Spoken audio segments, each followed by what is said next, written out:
भी विकल्प होना चाहिए। जब तक विकल्प नहीं होगा लोग बटे हुए रहेंगे। जिस तरीके से जयस और आदिवासी परिवार को संगठन नहीं है, यह संगठन का विकल्प दिया तो समाज इकट्ठा हुआ। इसी तरीके से हमको विकल्प पैदा करने होंगे।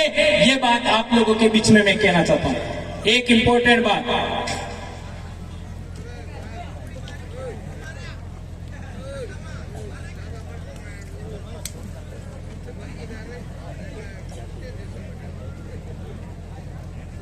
रहते थे अलीराजपुर में भी किला होगा, है ना? किला बना के रहते थे। तो हमारे पूर्वज किला बना के रहते थे क्या? ये बात बहुत टेक्निकल है, समझना। हमारे लोग वो किला बना करके अपने आप की सुरक्षा करते थे, संरक्षित होते थे। तो हमारे लोग कैसे सुरक्षित होते थे? कैसे सुरक्षित होते थे? जंगल के सहारे, पहाड़ के सहारे, बराबर है? वो लोग किले के माध्यम से या प्रिविलेज प्राप्त, विशेषाधिकार प्राप्त। ये बात आपको समझ में आ रही है मुझे नहीं पता, लेकिन मैं जो कहना चाहता हूं समझिएगा। वर्ण व्यवस्था और जाति व्यवस्था को मानने वाले उनके द्वारा संरक्षित लोग थे, वो अलग थे, और जंगल के सहारे संरक्षित लोग थे, वो अलग थे।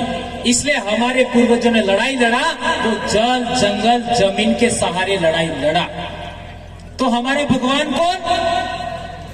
इसको भी मैं कई बार बोलता रहा हूं। हमारे भगवान किसको कहेंगे? जो जल, जंगल, जमीन के लिए लड़ा, वो हमारा भगवान, ये कहना होगा। तो हमारा भगवान कौन हुआ? बिरसा मुंडा, जल, जंगल, जमीन के लिए लड़ा। टंट्या भील किसके लिए लड़ा? जल, जंगल, जमीन के लिए। वो हमारा पूर्वज, हमारा भगवान हुआ।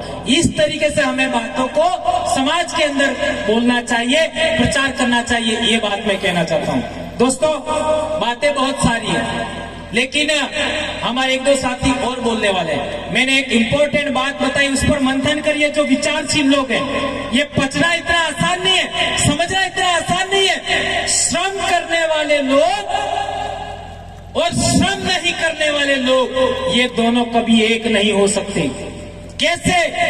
मांस खाने वाले लोग और मांस खाने वाले जानवर और घास खाने वाले जानवर, दोनों का हित एक नहीं हो सकता। ध्यान रखो, घास खाने वाले जानवर मांस खाने वाले जानवरों के बगैर जिंदा रह सकते हैं। घास खाने वाले जानवरों के बगैर मांस खाने वाले जानवर जिंदा नहीं रह सकते। इसी तरीके से श्रम करने वाले लोग, मजदूरी करने वाले लोगों के बगैर मजदूरी नहीं करने वाले लोग जिंदा नहीं रह सकते। लेकिन मजदूरी करने वाले लोग नहीं मजदूरी करने वाले लोगों के बगैर जिंदा रह सकते हैं। इसलिए आप लोगों को, जो लोग नहीं मजदूरी करते हैं, उनके संगठन से बाहर निकलना होगा। जो लोग मजदूरी नहीं करते, उनके धर्म से बाहर निकलना होगा।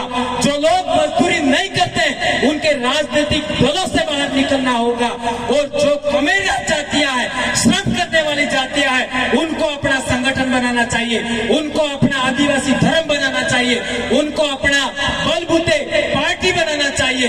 ऐसा मैं कहना चाहता हूं। ये बात आप लोगों को कितनी पची है, मुझे कोई फर्क नहीं पड़ता। मैं डॉक्टर हूं, मैं समाज का डॉक्टर हूं, तो मैं डॉक्टर हूं इसलिए मैं दवाई ही देता हूं।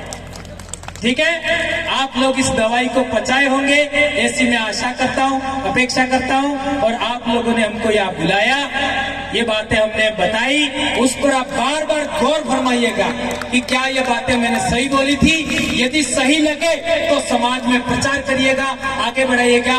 धन्यवाद। कुछ बात मेरे द्वारा गलत हो